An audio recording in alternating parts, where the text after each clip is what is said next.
दोस्तों, हमने ज्योतिषों को हमेशा कहते सुना है कि तुम्हारे राहु, शनि, केतु या कोई अन्य ग्रह दोष है और ग्रह हमसे कोसों दूर है। तो क्या सच में ग्रह हम पर किसी तरीके का असर डाल सकते हैं? नमस्कार दोस्तों, मेरा नाम है एमआर ढाका। आज हम बात करेंगे क्या ग्रह सच में हम पर किसी तरीके का असर डाल सकते हैं, हालांकि वो हमसे कोसों दूर है।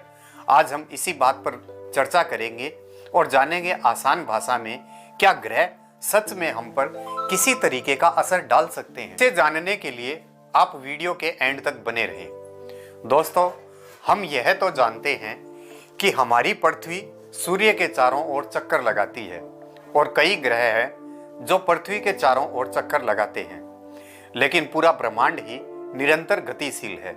सारे तारे सितारे निरंतर गति करते रहते हैं। असल में पूरा ब्रह्मांड एक न दिखने वाली ताकत, जिसे हम ग्रेविटी कहते हैं, आपस में जुड़े होते हैं। अगर ब्रह्मांड में किसी भी एक बड़े तारे या सितारे का अंत होगा तो हमारी धरती पर इसका असर या प्रभाव जरूर देखने को मिलेगा। अब हम मुद्दे की बात पर वापस आते हैं, ग्रह हम पर कैसे असर डाल सकते हैं। दोस्तों, जब पूर्णिमा के दिन चांद पूरा होता है उस समय समंदर में बड़ी बड़ी लहरें उठती है, क्योंकि चांद पानी को अपनी ओर आकर्षित करता है और समंदर में लहरें उठती है।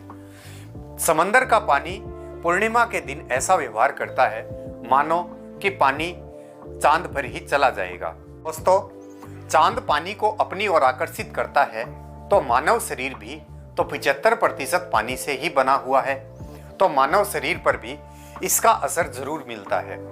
जैसे अगर पूर्णिमा के दिन किसी भी व्यक्ति का ऑपरेशन होता है तो अन्य दिनों के मुकाबले पूर्णिमा के दिन उसके खून बहने की रफ्तार ज्यादा होगी। और पूर्णिमा के दिन आप ध्यान देंगे तो पाएंगे आपराधिक मामले भी सबसे ज्यादा पूर्णिमा के दिन ही मिलते हैं। और दोस्तों, पूर्णिमा के दिन आपके दिमाग का व्यवहार अन्य दिनों के मुकाबले कुछ अलग होगा।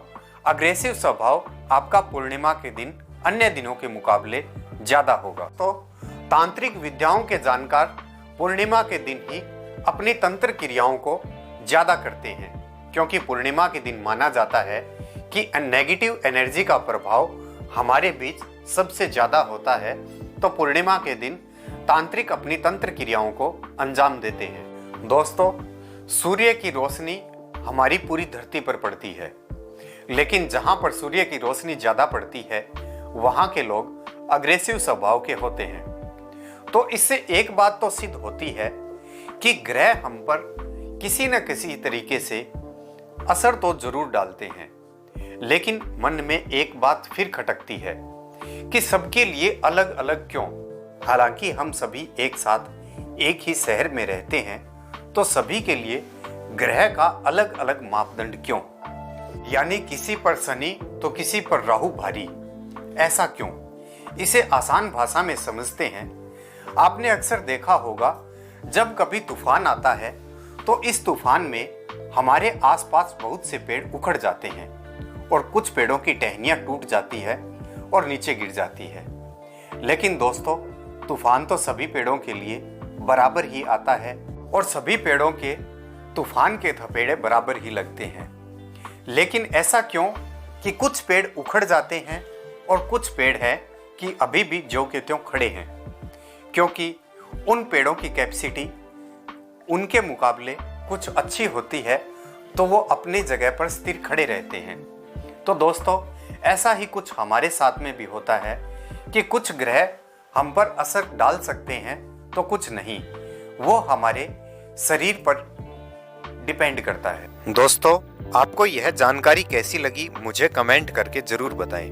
अगर आप चैनल पर नए आए हैं तो चैनल को सब्सक्राइब करें और बेल नोटिफिकेशन ऑन करें, ताकि हमारी वीडियो आप तक सबसे पहले पहुंचती रहे। मेरा यह वीडियो देखने के लिए आपका बहुत बहुत धन्यवाद।